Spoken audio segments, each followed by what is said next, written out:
Hello and welcome to Upload, a podcast by those who upload for those who want to. or who already do. And anyone else for that matter. My name is Lionheart and I've been creating content for over a decade. And my name's Midgeman and I've been trying to create content for almost a decade. Together with some of our friends and fellow content creators, we're going to be exploring the great big world of content creation. We'll be looking into the serious topics that face content creators today. Because if someone said that to me like in person, or said that kind of stuff to me, you know, IRL, I wouldn't take it. So why would I take it like online? Why would I hide aspects of sort of my identity? As well as some less serious topics. I've been blindsided by the fact that one of your old live streams is called Suck My Missile for like the last Sorry, 10 what? minutes. So sit back, relax, and enjoy another episode of Upload. Hello and welcome to Upload, the content creation podcast for those who upload, those who want to, and anyone else for that matter. My name is Midgeman. And I'm Lionheart. And today, before we get on, of course, we need to do our general housekeeping of remember to like, rate, turn on any auto downloaders, and if you want to get in the comments, you can do so. That's a Brennan Lee Mulligan quote. You can do so on YouTube, or if you want to contact us, you can also do so via our email, hello@uploadpodcast.co.uk. I've got the Austin Powers thing of like, get in my belly, get in my comment section. Get in my comments. Yeah, no, that works. That works. So today, There's the thumbnail. you might visually notice, as he threatened last time, Lionheart has a new headset, which means his new sponsor's live. Yeah.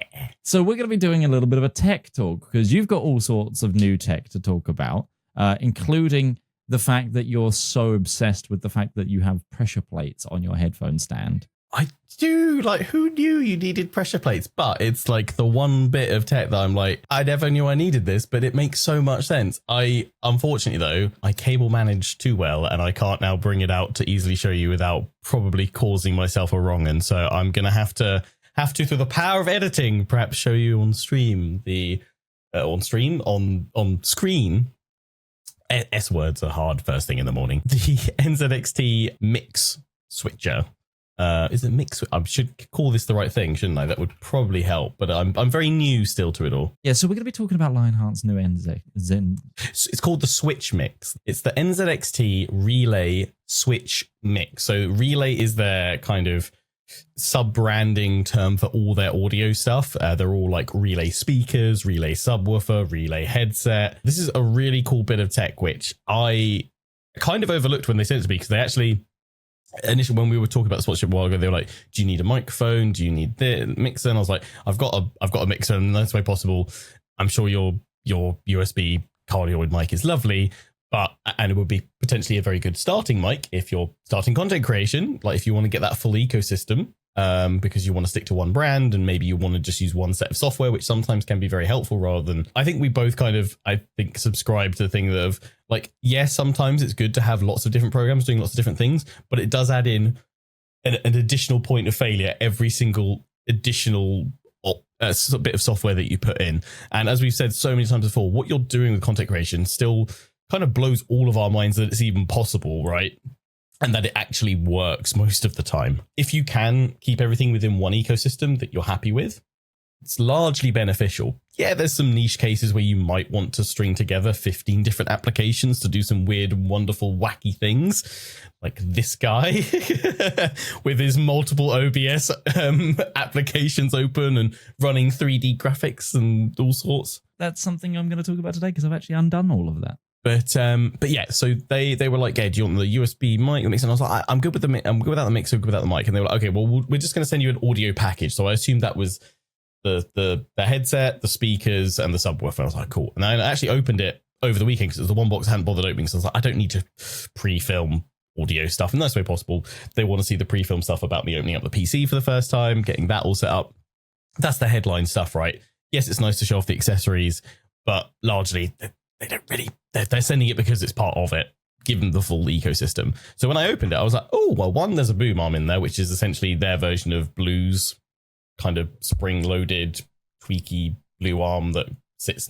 It's nice. It's a bit bulky and rugged and what have you. Is it a over-the-top one? Yeah, so I initially thought, oh, it looks like I can bend it and it'll be turn into a low profile. And then I got it out and tried bending it. And it was like, no, I don't bend like that. I was like, okay. So you're going to put your shotgun mic on it. So yeah, that's probably, or it's going to be the one that I use on my secondary system in my new space for Warhammer painting streams, because I'll probably need something out of the way for that anyway, because it's not going to be focused on my face. It's going to be the top-down cam, painting the minis, painting the models and stuff. Anyway, right at the bottom of the box was the Switch Mix, and I got it out and I was like, it looks like a headset stand, but it's also got like a mixer with a dial and a slider on it. And I was like, I mean, that looks cool. Let's check it out.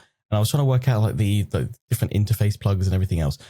Plugged it all in, set it all up. And then I realized, actually doing the kind of, I don't know, probably the dad thing now of I read the instructions that they actually came with it. And it was like, yeah, oh, so you've got a pressure activated button, basically, a pressure pad. The top of the headband sits on the stand. The moment you take that off, if you have it routed to an additional audio output source, in this case, the relay speakers that they also sent me, it will instantly switch between the two sources. So the headset, when the headset's on the stand, it default and it's instant. There's not a delay. It is instant. The moment the headset's on there, it's playing through the speakers.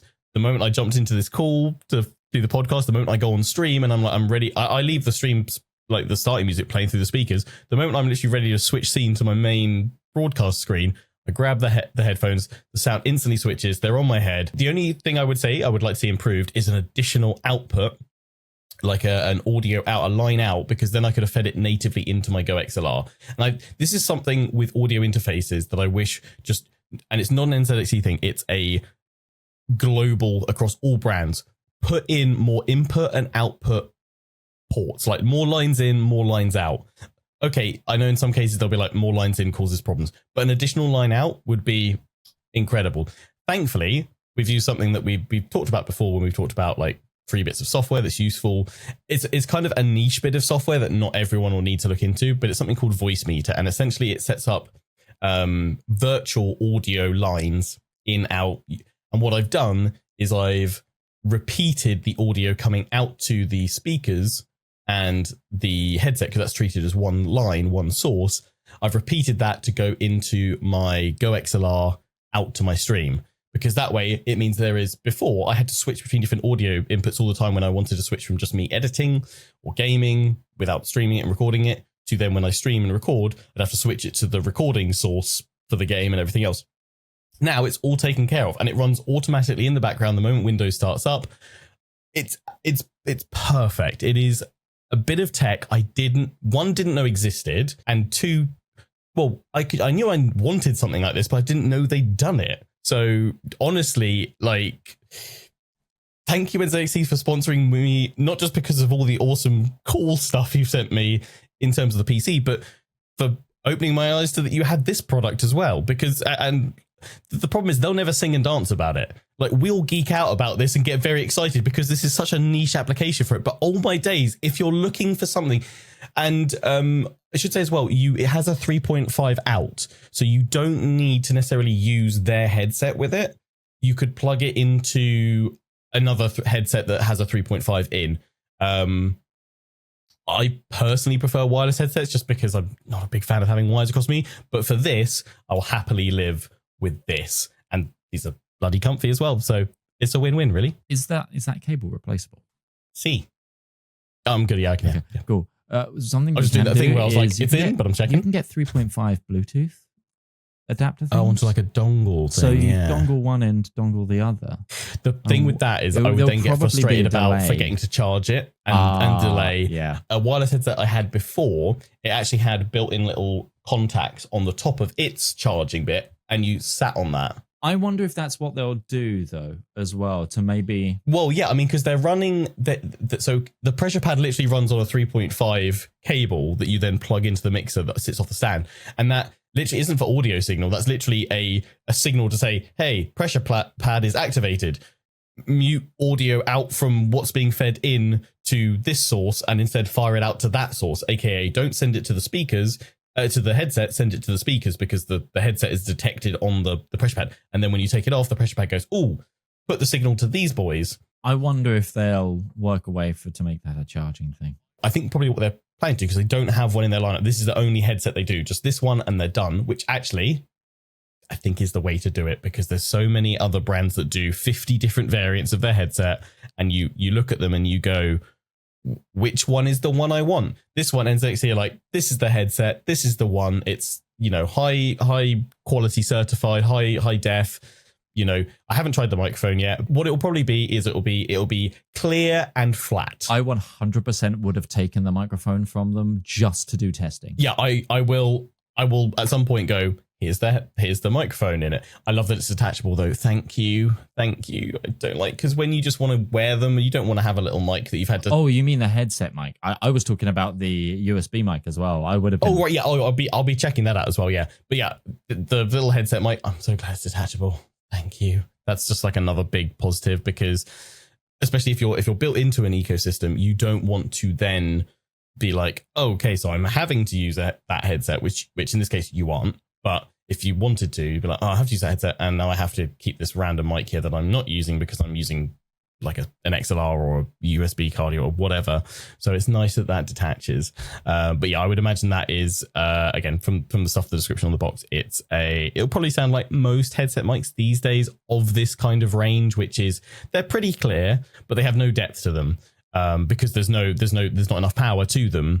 And the capsules aren't big enough to capture that broad range. You can tweak it a little bit in EQs and stuff, but when you start doing that, you're actually going to muddy up the quality of it, because you're kind of digitally compressing it rather than the capsule being large enough to accurately take in that and allow you to tweak it with EQs on the fly to better reflect different frequencies. So you're a happy boy, basically. I'm like, it's silly because obviously I'm super happy with the powerful PC, but this little bit of kit, genuinely, every time I come into the room, it's like the first thing I see, and I'm like, ee! The way to sum it up would be you're a cat who's been bought a cat tower, but you're sitting in the box.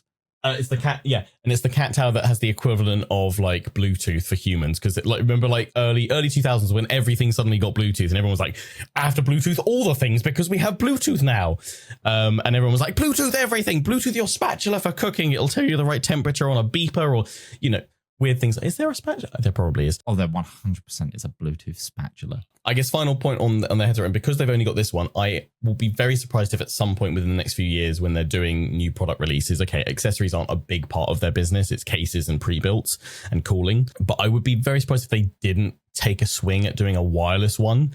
And I would have thought that would, as you say, the natural upgrade is to make this wireless and to make it charge while it's on that pressure pad with a Qi wireless,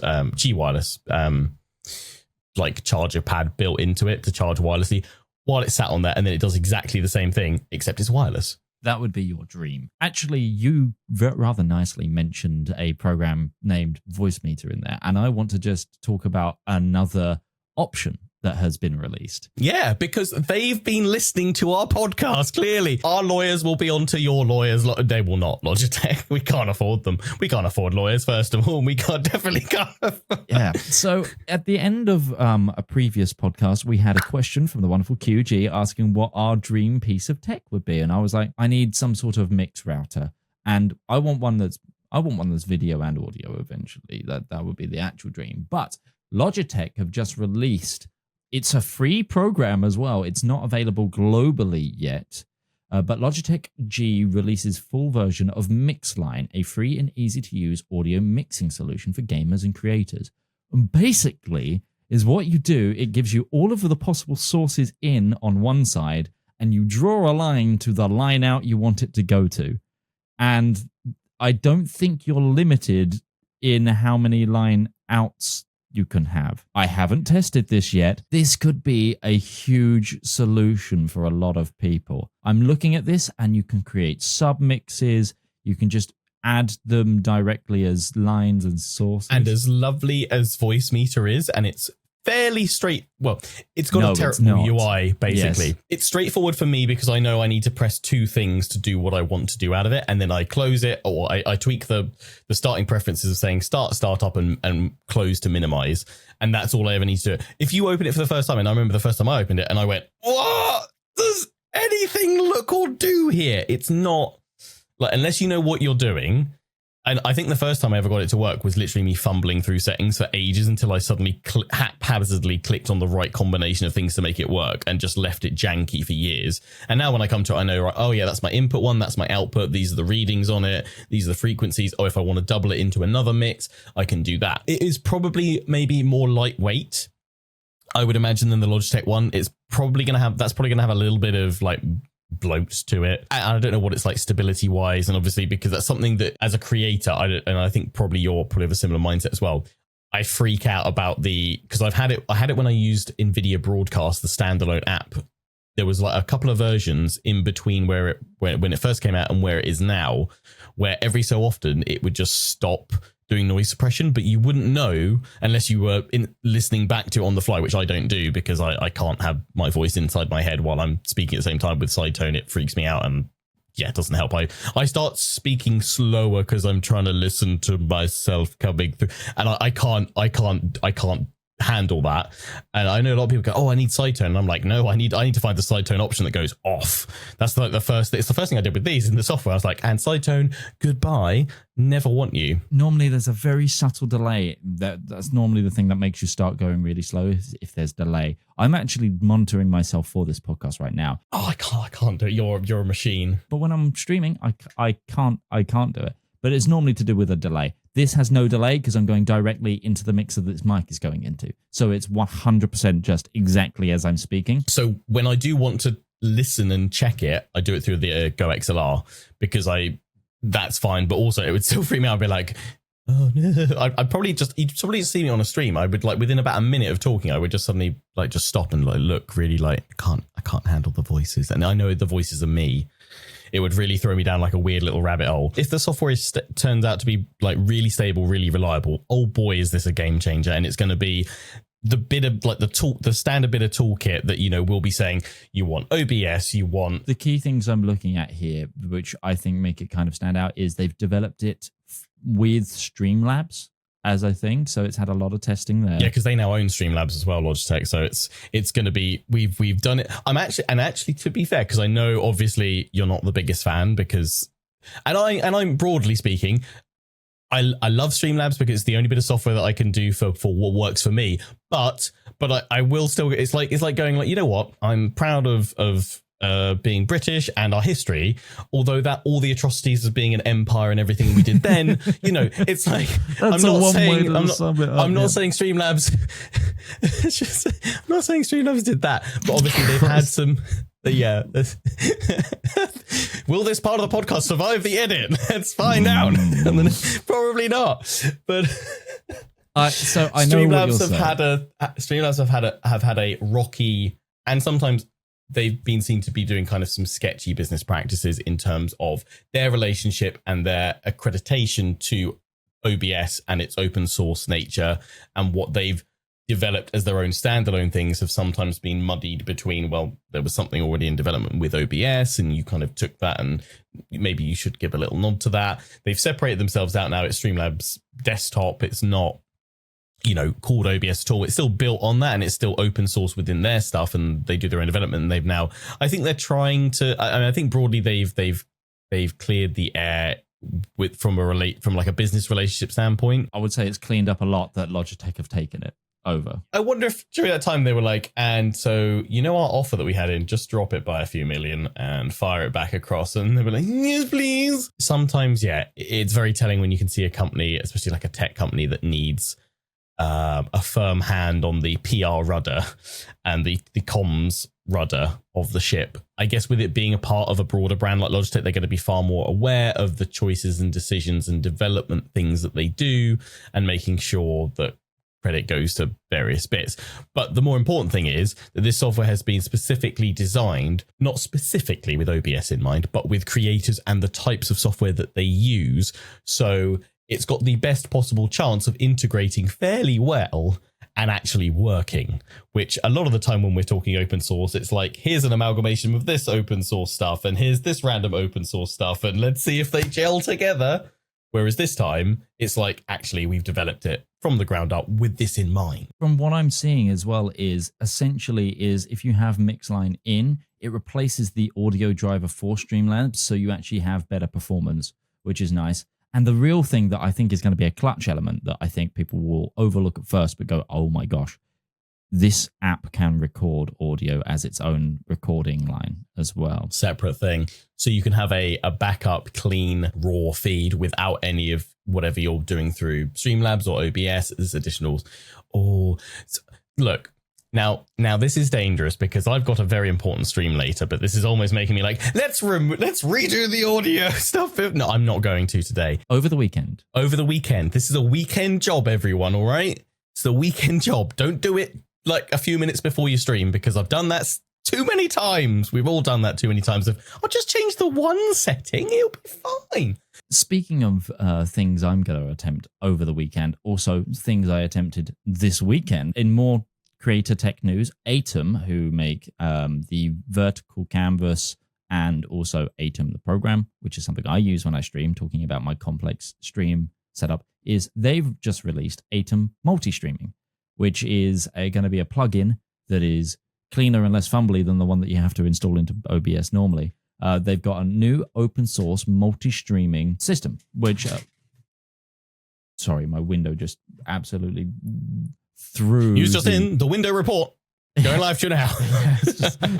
Suddenly weather kicked up. We've done the British thing of it we've gone from bright sun to, oh look, it's gonna storm. Although I'm adamantly staying in shorts. Oh, I switched out the shorts because it's cold here today. I can't find my comfy pair of jeans now. I put them away somewhere and I can't find them. But yeah, so Aitum, the official launch is going to be next week of it, because this is 2 days ago the news was released, but essentially it's an in-house multi-streamer, which is going to put pressure on parts of the industry that have been doing multi-streaming, such as Restream, such as those. If this works better than the... broadly gone, or they have to radically adapt, or I think those, like, this would be the time where I would have thought those companies would sell up to integrate themselves in. But I don't know who they sell up to with Aitum coming in with this, because Streamlabs, they have their own in-house built into the multi-stream, which works. It's so straightforward. You just connect up. The only caveat to that is you have to pay to get those multi-stream options for their ultra subscription. The caveat where Restream will survive, I think, is the fact that obviously to multi-stream, you are increasing the processing power on your PC. They handle it on their servers, yeah. They handle it on their servers. You can also save video on that. I wonder if they're going to go more into the business side, like they'll move away from forward-facing kind of consumers to like Twitch streamers and stuff, and instead they'll be like, let's redefine ourselves, maybe even a little rebrand, and we'll go out to more commercial business stuff that need to scale up streaming out to different things. Like, because a lot of companies now want to run their own, well, not just even companies, but like the event space, you know, Xbox doing their own shows, you've got Bethesda doing their own shows, you've got Sony doing their own shows. How many of those companies would actually be like, you know what, we could just run everything through a company, you know, we have one, like, I'm not saying that those companies will do it, but smaller ones and anywhere in that scale would probably, you know, look to do it. And I would have thought, as you say, that's probably where they survive and maybe they grow. I think I can mention this. So the way that... Welcome to questionable NDA reveals, maybe. I wasn't on NDA for this, so I think it's fine. It's just something I'd asked about. It's fine in the contract.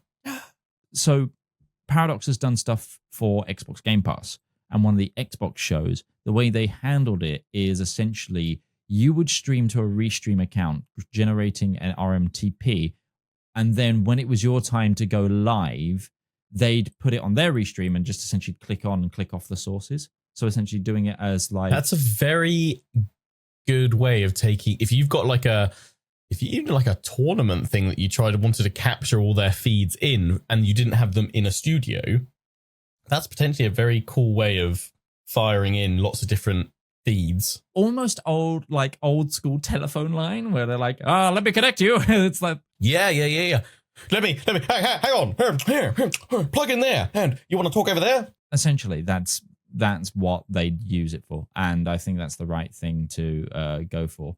And then going back, so that's exciting new release. I will be playing with that when we get the chance. Yeah, I want to know how you get on with the Logitech. What's it called again? Mixline. Yeah, because I saw a picture of it, and it looks like it reminds me of, this is gonna reveal my age. very early ICT lessons at school where you had like you remember the flow diagram to make the traffic light go on, because that, ladies and gentlemen, was apparently what the British Education Board decided was important that we learned in ICT lessons, not anything hardware or actually useful software applications, but instead how we could make it was essentially, actually, I think more than anything, a glorified math lesson, because you were dealing with more mathematical values and calculations. Really, if anything, broke it down, it was more like basic algebra of what inputs and x, how do you find the x value when the x value is turning the light green. Trying to remember the program. I'm trying to remember, possibly there was another one as well, and you had to use two different. It was the worst, but and let's not say the UI reminds me. It just reminds me of that process of going, because you could literally flow chart click it on, can't you? That's how the brief screenshots I've seen. Also, I should say, I genuinely don't know how much it is like Twitter feeding me targeted ads or how much it's you liking and retweeting stuff that's forcing it into my feed constantly, because I know when you're excited about some new bit of tech, because I'm like, it's constantly there, and I'm like, it's either Midge commenting on it, liking it, or retweet it, or it's the actual genuine sponsored post from them the first time coming up, because obviously I follow all the same ones that you do. But I know when something big and exciting is going to come up for our tech chat on the podcast, because it's like I've seen the same thing 5 times. Yes. But yeah, it seems like it has a very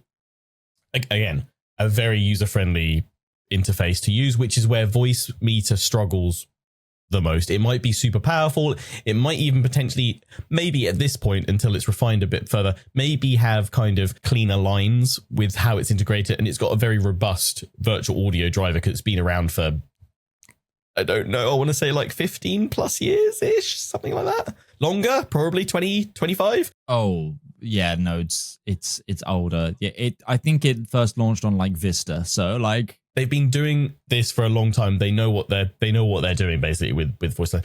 And not to say that Logitech don't, because they've invested a lot in audio. They bought Blue. This is where I was going with that. They've done a lot of investment into, because I think that's the thing with Logitech. And actually, you know what? I'm happy that they've looked at other companies and gone, you know what? Yeah, we're happy with our own headset lineup, our own microphone lineup. But there's this other company that does it better. I don't think Logitech have completely got rid of their own stuff that they've now acquired through others, because that's bad business. The more efficient way is to keep both brands running the same thing. Yes, you're probably taking a loss on your own stuff or making marginal profits on your own Logitech branded stuff. They have gotten rid of Blue now, I'm pretty sure. They have, yeah. They've scrapped it and they've now attached it, but you can see the branding is still it's still different from their core stuff. I think maybe actually they will integrate that one, but some companies do keep the brand separate and then just keep selling both anyway, because they're like, it's a win-win on both sides. Also, probably from an accounts perspective, it keeps things separately for the old green stuff coming in. I think with this Aitum Multi-Stream, I'm looking at it, it looks cleaner. I haven't tried it yet. I know some people have had beta access, so I'm going to do some more exploring, especially when it comes out. But it's one of those things of, it looks cleaner, it looks less clunky to use, which is going to be huge. The current plugin to do multi-streaming, there is one, is like archaic script. And I think it was made by a guy in China or somewhere in Asia.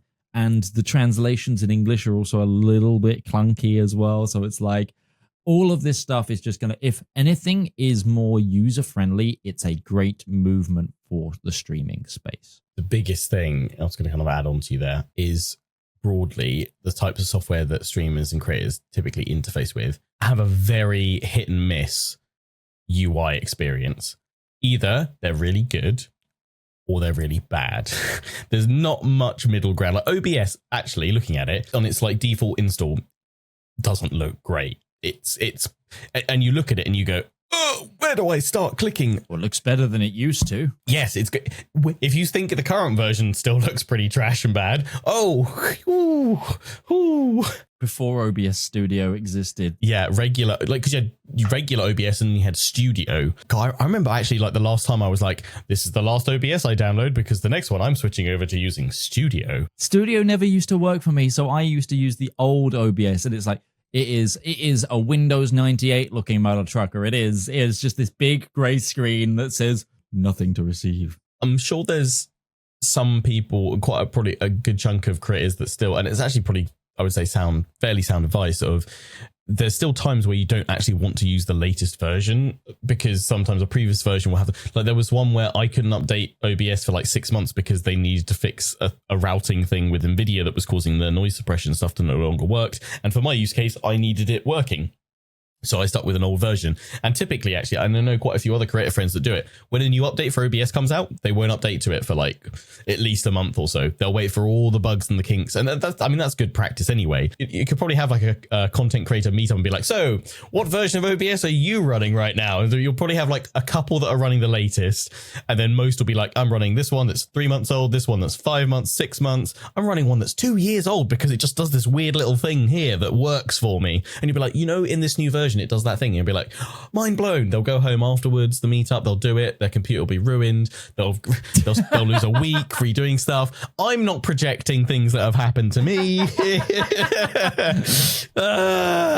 But yeah, that's the nature of the beast, isn't it? So speaking, that's really nicely going to segue into what I did. That's what I'm here. That's what I'm here for. I'm here to interrupt and to provide beautiful segues. This is a Midgeman Hates life moment, because I discovered something that's changed my life in terms of the way I create content and what I do. So for those of you who might not know all of my content as well, what I do a lot and what I do for clients quite a lot is put on bigger shows. So for example, what I'm doing with Parabellum is kind of like an extension of what I learned over the last year doing esports stuff. And I've also got some stuff in the pipe where I make shows, or I've been doing like my D&D stuff. A lot of these shows, even my own stream, have pretty intense video, slightly moving part overlays where you've got like nice graphics and then a transparent frame to put someone's face cam in, for example. Well, I've been doing transparent video is something that's normally a very, very huge file. The things I knew about that would be handled in OBS and in streaming were you could use AVI files, which are humongous lossless files. They're essentially full animation renders. Don't use those. OBS will die unless you've got like a Titanic PC. Hello, I've bought a Titanic PC because I was struggling with a lot of these things. Or .mov files, which are, QuickTime files. They also can handle transparent video. I've done that for like rotating media loopers logos on .mov, yeah. I discovered this weekend, however, because I went, right, I'm going to strip Polypop out of my system. So I don't have the little animated things anymore that come into my camera, mainly because they've stopped updating. There's one person in the community that's never coded before trying to do community patches, and that's about it. It's a kind of a dead program. Sorry, Polypop. But they're looking to make it open source, so it might come back again because it was a cool idea. It's just I don't think they could keep it alive. Hey, Aitum, do you want to do this as your next project? Because you guys are cool. To be fair, I think Aitum are going to come out with their own broadcasting software. That's where I'm thinking next year goes. I think I reckon that. I've got another thing to mention about new broadcasting softwares, because also it was a thing that either you liked or retweeted, and I saw somebody else like and retweet it. It's on my feed, but back to you. You'll get there. And I was like, right, that means I need to redo all of my alerts. Like, okay, let's look into making some alerts. Okay, let's try and make some video alerts. Let's make some things. I wonder how these work. I love how instantly this has gone from like, because I can see the process in your mind of like, I need to redo my alerts. Okay, it's an hour's job. Or if I redo all the alerts. So I've made some really nice video alerts. I'm sure if you're watching the video version of the podcast, you'll see some of them coming up. They're cool. I've done so. Some of them are full screen, and they basically get progressively more flashy the higher tier a sub is, and that kind of thing. It's wild stuff. But I was like, okay, how do I get? I'm using Stream Elements to host it, and I was like, okay. You can't upload a .mov to Stream Elements. What are all these files? All these files are like sound files. .webm? It was at that moment that I found that .webm can handle transparent video, and also OBS can directly read .webm, and it doesn't lose quality. And that's apparently been a thing for at least 5 years, if not the entire time I've been content creating. Is that what WebM's for?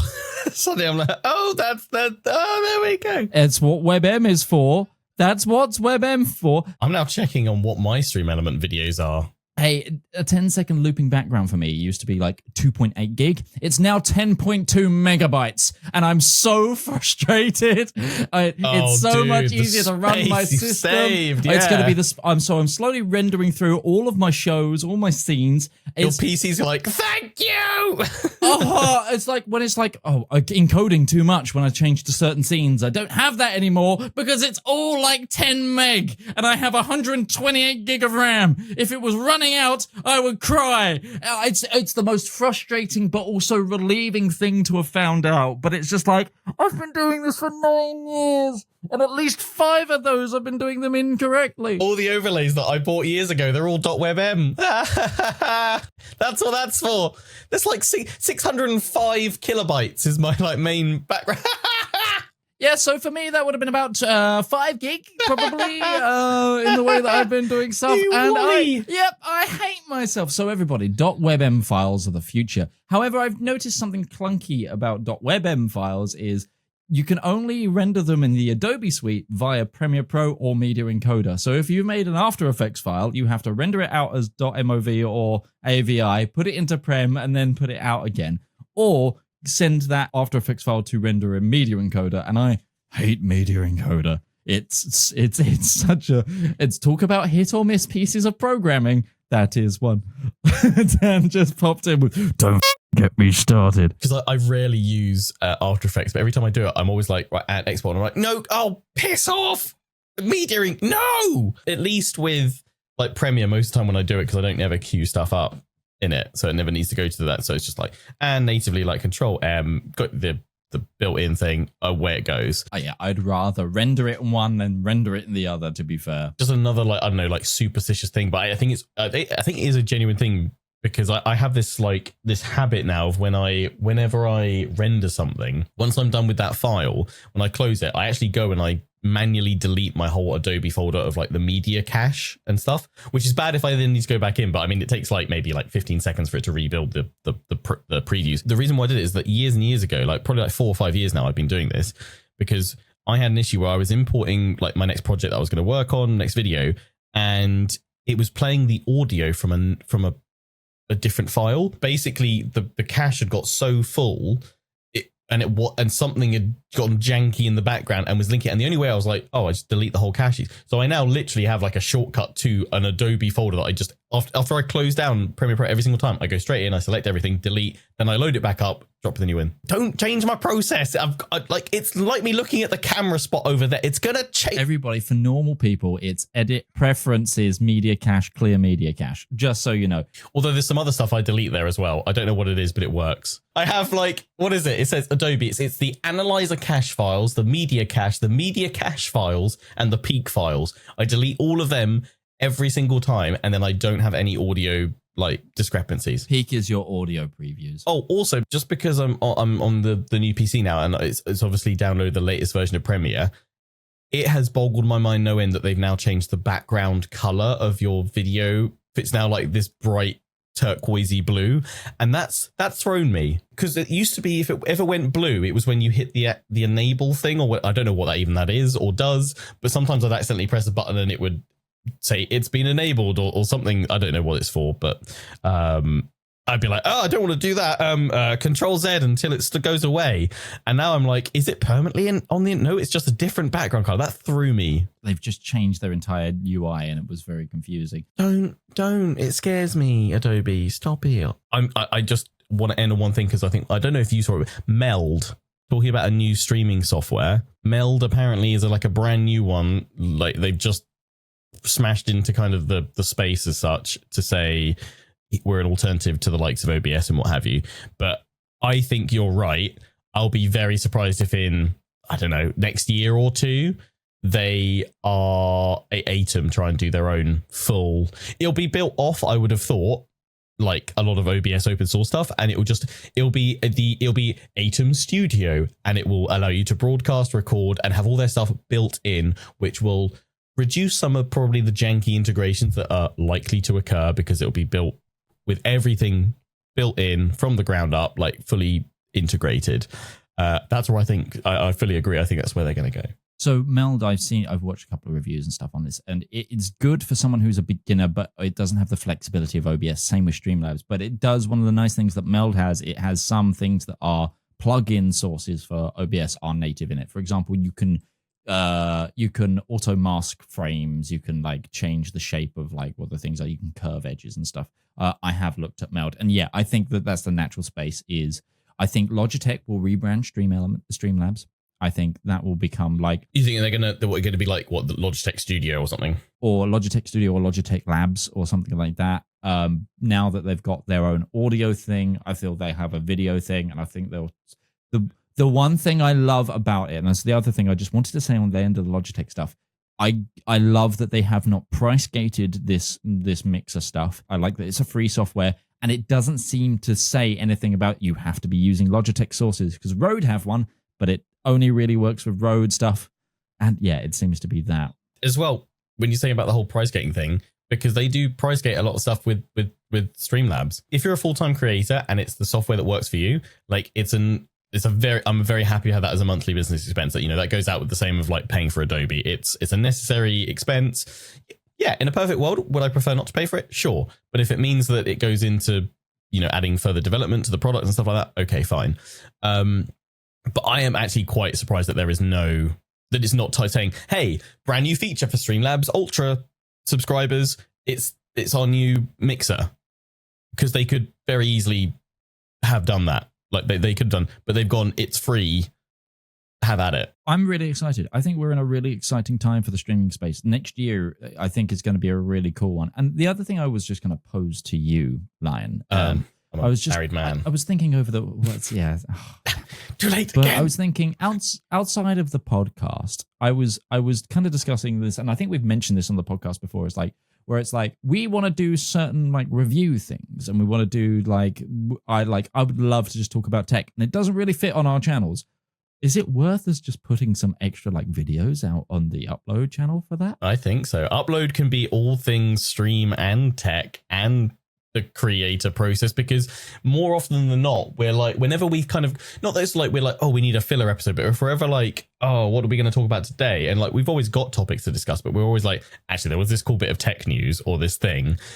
I think, yes, hell's yes. Because there's and I think as well, hopefully that would help create, because there's so many different tech things, and you're like, where do I look for creator related or specific stuff? Because we're primarily going to be, I mean, there's probably going to be a random moment where I finally accept that dodgy Chinese sponsorship for a automatic pet feeder that I will review, because as they said in their email, we have scoured your audience and we feel this product accurately reflects their interests. It does not. It does not. Also, something that really hits me is thinking back, even like 3 or 4 years, OBS was, and maybe 1 or 2 variants of it. That was all we had.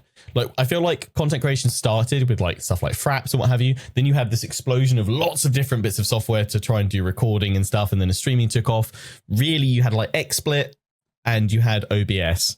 And I think vMix was still around in the business because of the business space, and because they were like, we do it for TV, let's do it for these streamer folks. But now, like, okay, so like there's drawbacks to things like Meld, and there's lots of other little ones that have like sprung up over time, and it'll be interesting to see which ones of those develop further and really push themselves, because obviously if say Meld wants to become a big player in the space, they've got a lot of like advanced features and options to add in. But obviously they're starting from the premise that they want to capture the new streamers that just want like 2 clicks and they're set up and they're ready to stream and ready to go. Basically they want that easy setup.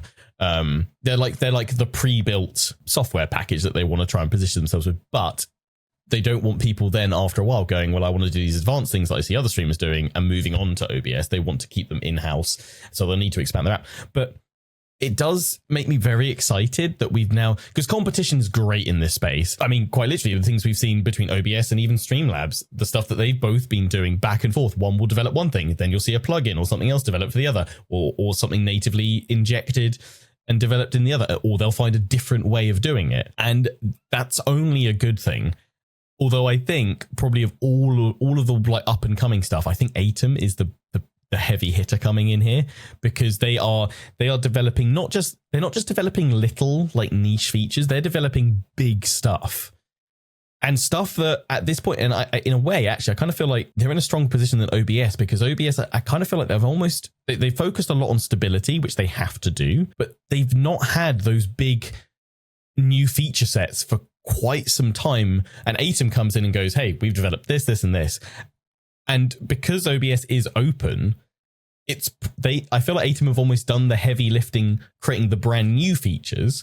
Because as you say, if they need to then develop their own studio, that bit's almost the easy part. I mean, it's not, but that's the established part. They know that how to build a streaming and a recording studio beneath all their additional add-ons. The day we can get Harris Heller on this podcast and just pitch him stuff, it'll be great. It'll be a full pitch deck. Anyway, guys, it's exciting times ahead, but this has been it for this episode of Upload, and we'll catch you next time we upload.